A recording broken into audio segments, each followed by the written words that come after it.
শুনছেন story mania, গল্প শোনার নতুন ঠিকানা। আজকের যে গল্পটি আমরা পরিবেশন করতে চলেছি সেই গল্পটি সকল ধরনের শ্রোতা বন্ধুদের জন্য নয়, এটি কঠোরভাবে প্রাপ্তবয়স্কদের জন্য। বাংলা সাহিত্যের কিছু উল্লেখযোগ্য লেখকদের মধ্যে অন্যতম লেখক মানিক বন্দ্যোপাধ্যায়ের অন্যতম রচনা রোম্যান্স নিয়ে আপনাদের সামনে হাজির হয়েছে। আমাদের সকল শ্রোতা বন্ধুদের কাছে আমার একটি ছোট্ট আবদার, গল্পটির সাথে বাস্তবের কোনো মিল খুঁজতে যাবেন না। গল্পটির সাথে বাস্তবের কোনো মিল নেই। আমাদের চারিপাশের কিছু ব্যতিক্রমী চরিত্র দিয়ে এই গল্পটি তৈরি করা হয়েছে এবং মানিক বন্দ্যোপাধ্যায়ের সুনিপুণ দক্ষতায় সেই গল্পটি পেয়েছে এক অনন্য রূপ। তাই গল্পটিকে আপনারা শুধুমাত্র বিনোদন হিসেবে নেবেন। চলুন তবে শুনে ফেলি আজকের গল্প, মানিক বন্দ্যোপাধ্যায়ের রোম্যান্স।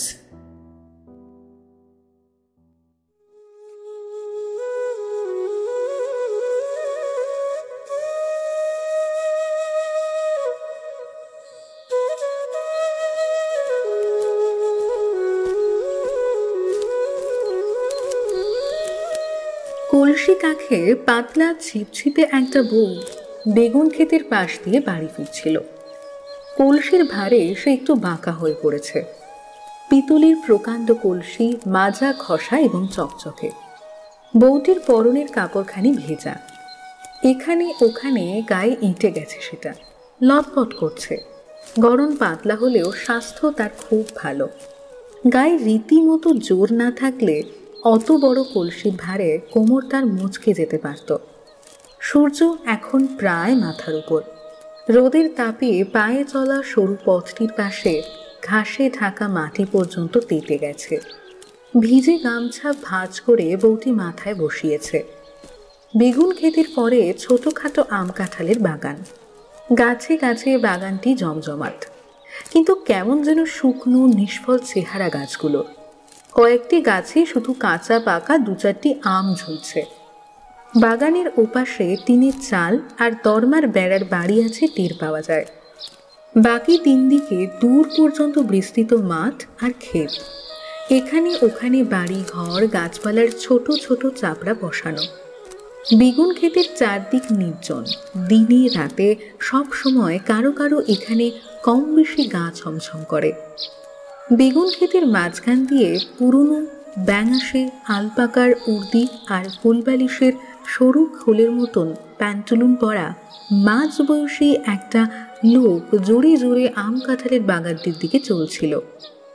বারবার সে বউটির দিকে চেয়ে দেখছে।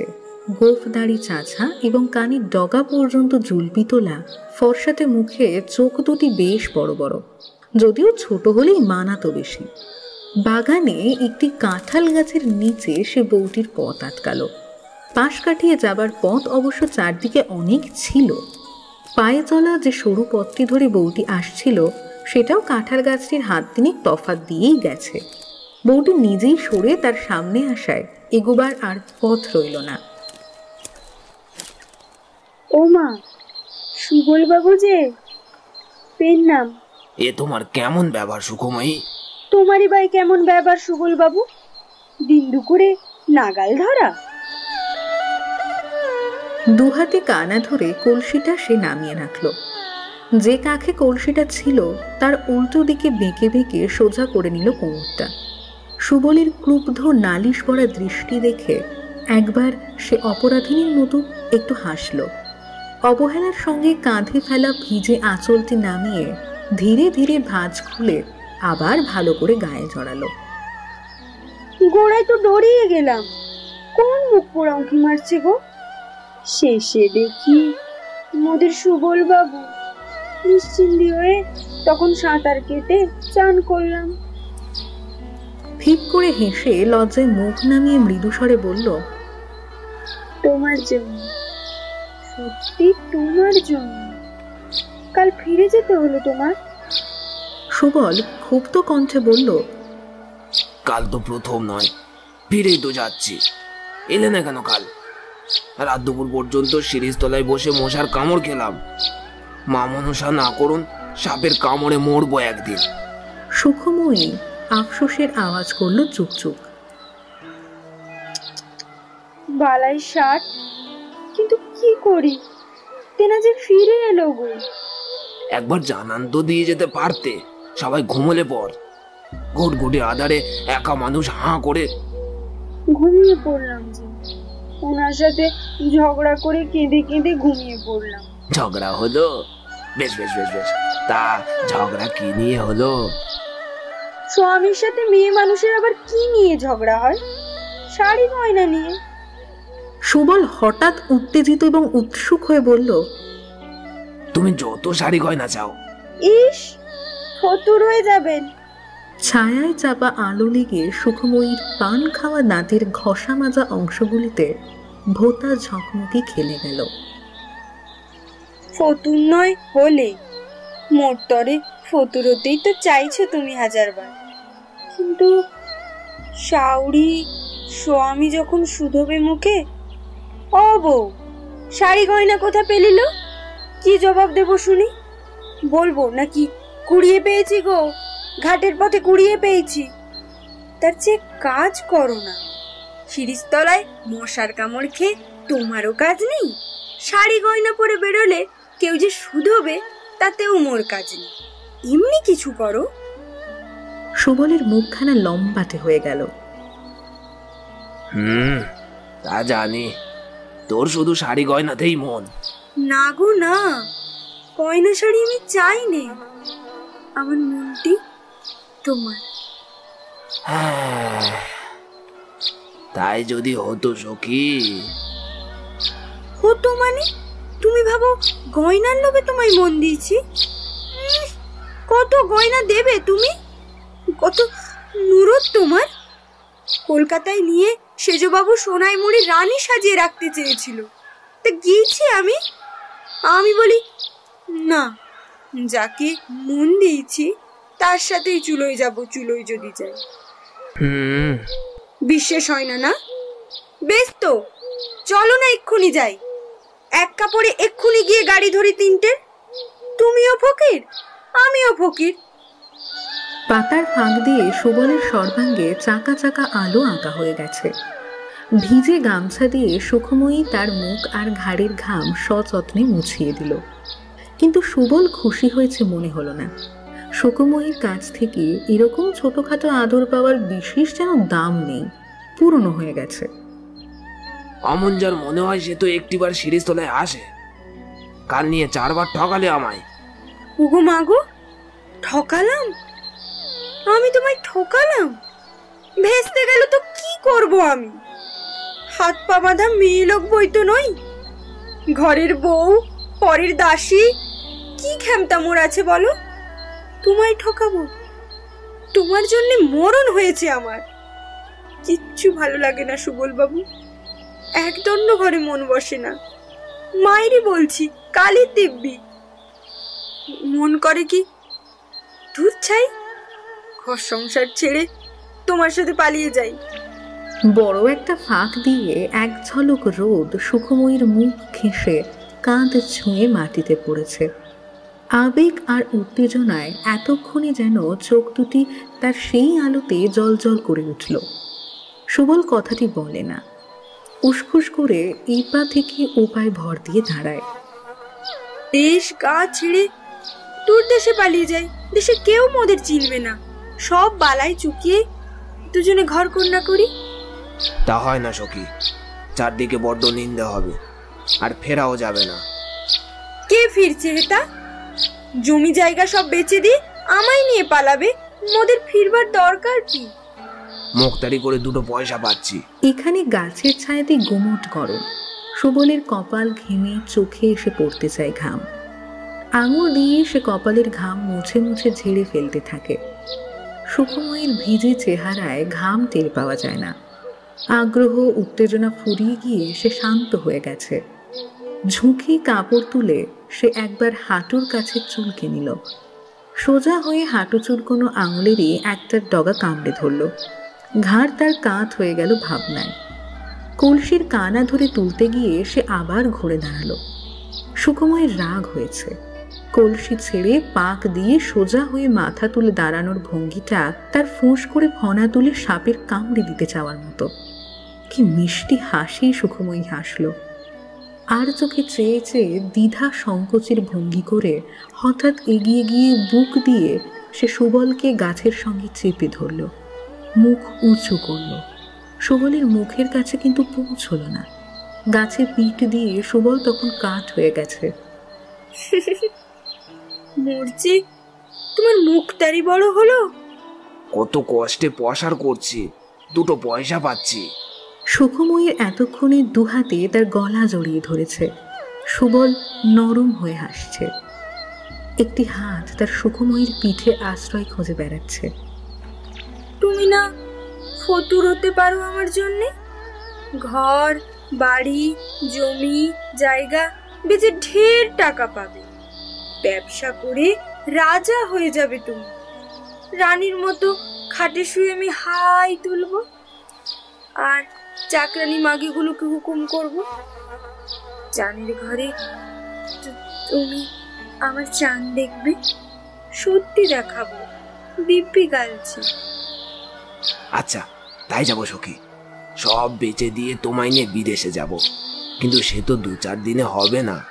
মুক্তারি জানো বটে তুমি সুবল বাবু। দাঁড়াও, আমি আসছি কলসি রেখে। কাকে কলসি তুলতে গিয়ে সুখময়ী আজ বোধহয় এই প্রথম টলে পড়ে গেল। কলসির জল শুষে নিল মাটি, আর তার ভিজে কাপড় পুড়িয়ে নিল মাটির লাল ধুলো। দৃষ্টি যে কত আছে বলে মাটি থেকে উঠে দাঁড়িয়ে ভোঁতা গলায় সে বলল, দাঁড়াও বাবু, একটু সাবুন আনি, নইলে এ মেটে রং উঠবার নয়, ফের নাইতে হবে। বাড়ির অঙ্গন শূন্য, ঘরের বাইরে কেউ নেই, বাইরে কেউ থাকেও না এই সময়। সুখময়ী রেঁধে বেড়ে খাইয়েছে সবাইকে, আর কোনো কাজ কারও নেই। রসুই ঘরের দাওয়ায় একতারা বাজা বাসন, ঘাটে গিয়ে বাসন মেজে এনে তবে তার কলসি নিয়ে নাইতে যাবার ছুটি হয়। কলসি ভরে জলটি আনা চাই। পুবের ঘরে নটবর হুঁকো টানছে, কথা বলছে পাড়ার কানাই ধরের সঙ্গে। শাশুড়ি শুয়েছে, নটবরের বউমরা ভাই তার সঙ্গে পরামর্শ করছে আগামী বিয়ে। বাড়ির কুকুরটা উঠে এসে লেজ নেড়ে অভ্যর্থনা জানাতেই সুখময়ী তাকে একটা লাথি কষিয়ে দিল।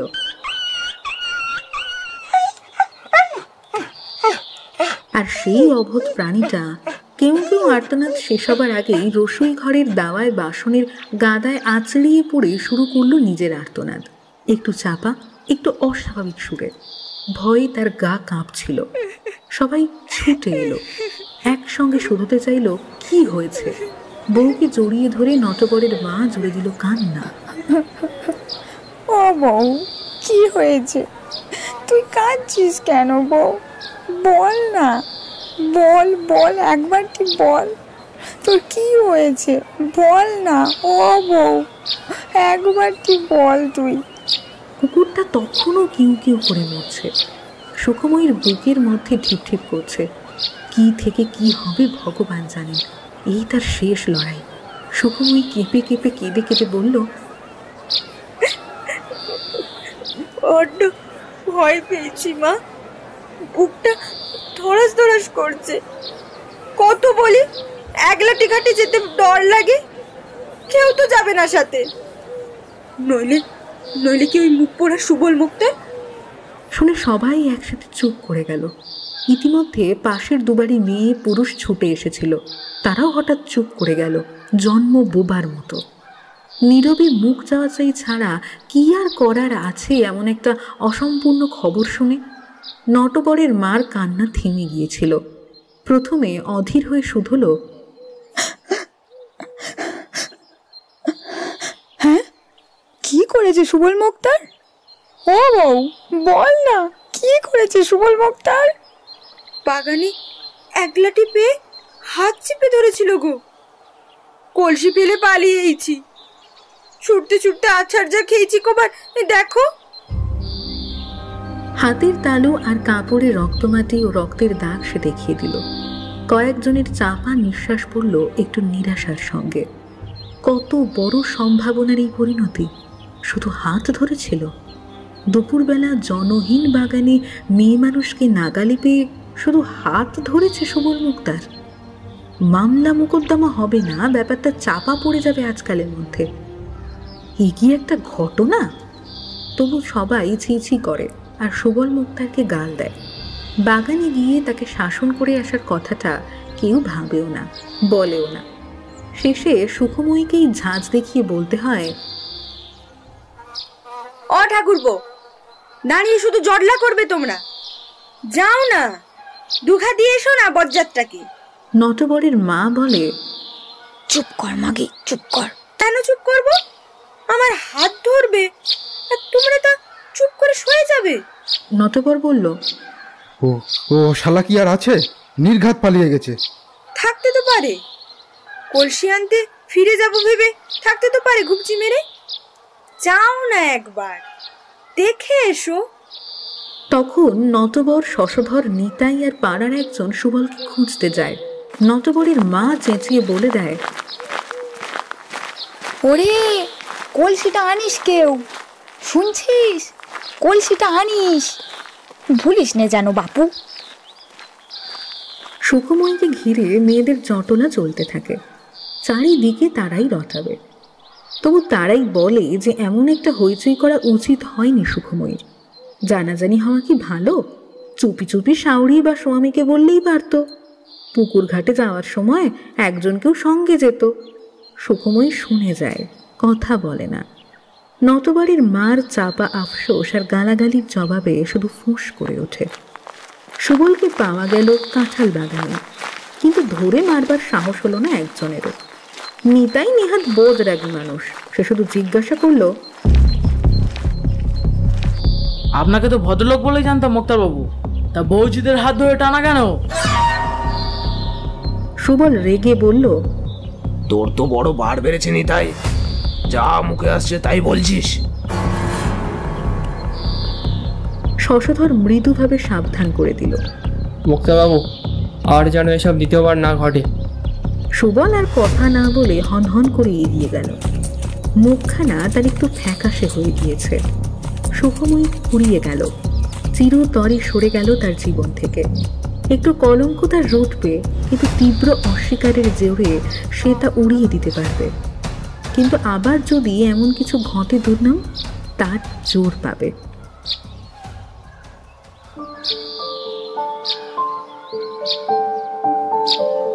বড় একটা মামলা ছিল সুবলের এ সময়। মনটা একেবারে খিঁচড়ে গেল। না, মনটা একটু শক্ত করতে হবে তার। সবে প্র্যাকটিস জমেছে।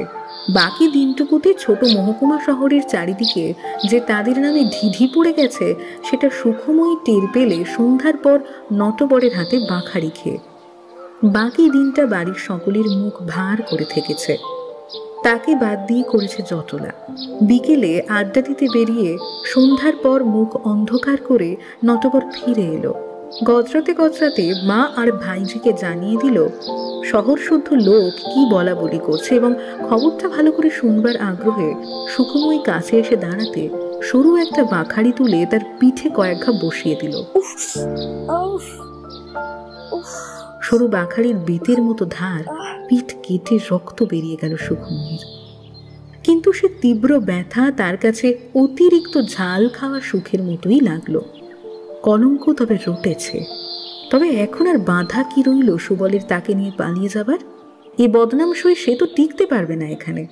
যেতে হলে তাকে সঙ্গে নিয়েই বা যাবে না কেন? নটবরের মা বলল, আরে থাক থাক, মারধর করে আর কাজ নেই। বাবাকে এমনিতেই আর ঘরে রাখা যাবে না। কাল সকাল হলেই খেদিয়ে দিস। মামার বাড়ি যাক, নয়তো চুলোয় যাক, যেখানে খুশি যাক। ওসব ভেবে আমাদের কাজ নেই।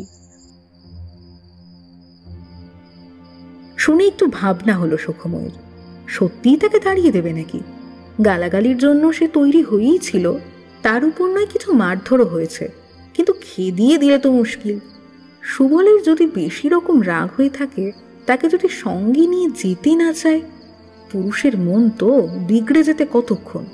তবে তো তার একুল ওকুল দুকুলই যাবে।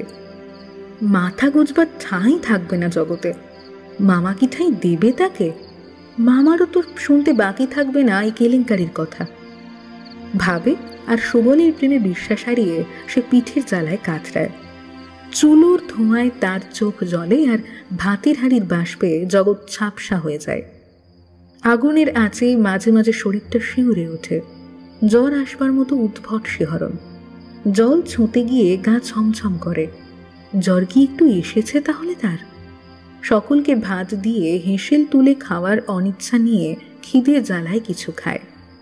রসুই ঘর বন্ধ করে কুপি হাতে উঠোন পেরিয়ে ঘরের দাওয়ায় কুপিটা নিভিয়ে রেখে ঘরে ঢোকে। চৌকিতে বসে নটবর তামাক টানছে। কাল তাকে খেদিয়ে দেবে নটবর। এতকাল সোহাগ করে কাল তাকে দূর করে দেবে। সুবলের সঙ্গেই পালিয়ে গিয়ে তারই বা কি লাভ হবে? বউকে যদি মানুষ খেদিয়ে দিতে পারে, দুদিন পরে সুবল কেন তাকে ফেলে পালাতে পারবে না? নটবরকে একটু নরম করার চেষ্টার কথা মনে আসে, কিন্তু সুখময়ী উৎসাহ পায় না। রাগ কমিয়ে কতবার সে নটবরের সোহাগ আদায় করেছে। কৌশল তার অজানা নয়, কোনোদিন ব্যর্থও হয়নি। আজ সে মনে জোর পায় না। বাখারির মার খেয়েছে বলে নয়, মার খেলেও মন বাঁচিয়ে সোহাগ যাচা যায়। নিজের উপরেই আজ তার বিশ্বাস নেই। নিজেকে কেমন রূপহীনা, কুৎসিত মনে হচ্ছে তার। তার যেন কাঠির মতো সরু আর কাঠের মতো শক্ত দেহ। কি দিয়ে সে নটবরকে নরম করবে? তার চেয়ে শুয়ে পড়া ভালো। মাথা ঘুরছে, পিঠ চলছে, শরীর ভেঙে পড়ছে। চুপ করে শুয়ে চোখ বুঝে রাতটা কাটানো যাক। সুবল, নটবর সকলের ভরসায় যখন তার ফুরিয়ে গেছে, কি আর হবে আকাশ পাতাল ভেবে? চৌকিতে উঠতে তার আর ভরসা হলো না। মেঝেতে মাদুর বিছাতে লাগলো। তখন কথা কইল নটবর, এই দৌড়টা দে, আর হুঁকোটা ওখানে রাখ।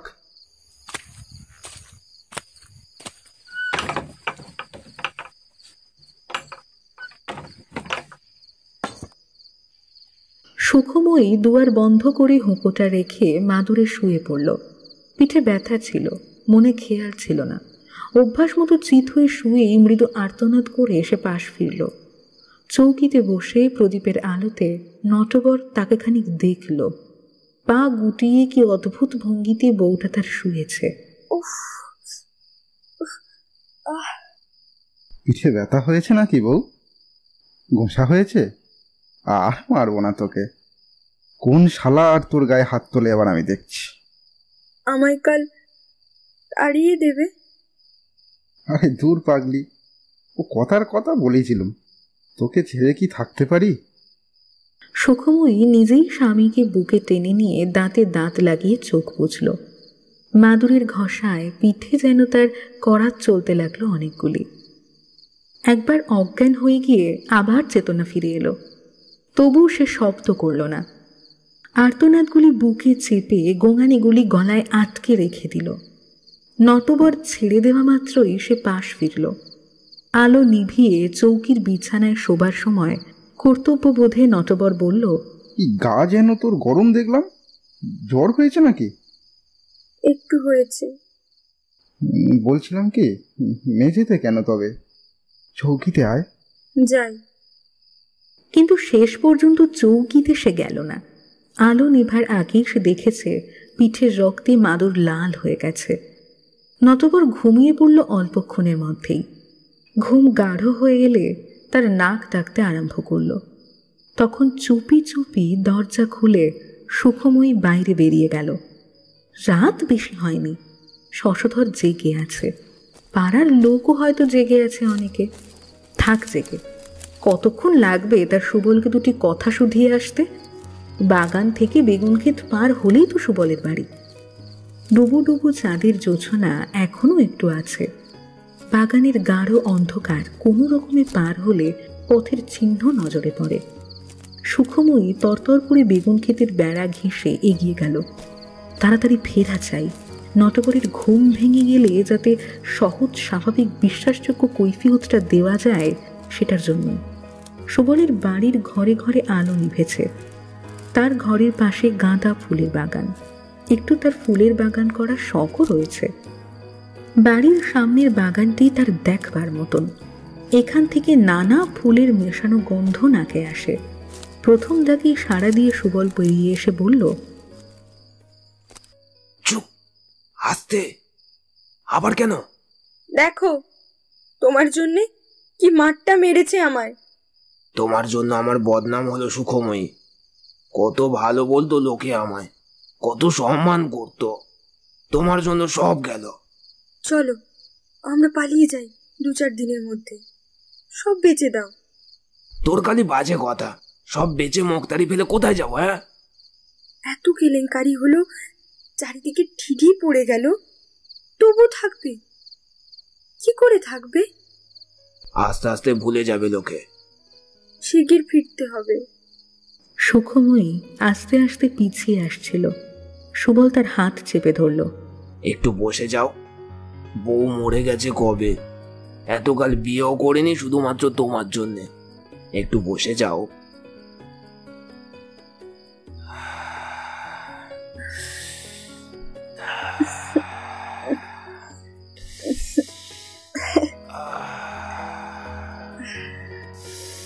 সুবলের ঘাট বাঁধানো। মুক্তারির টাকায় সবে ঘাট বাঁধিয়েছে। এখনো কোথাও ফাটল পর্যন্ত ধরেনি। ঘাটের ধোয়া মোছা পরিষ্কার সিমেন্টও সুখময়ীর পিঠের রক্তে লাল হয়ে গেল। সমস্ত ঘাট নয়, সুখময়ীর পিঠের নিচেকার অংশটুকুই। পরদিন নাইতে এসে লোকে বলল, কুকুর বা বিড়াল ছানা দিয়েছে সেখানে, কিংবা বুনো শেয়াল।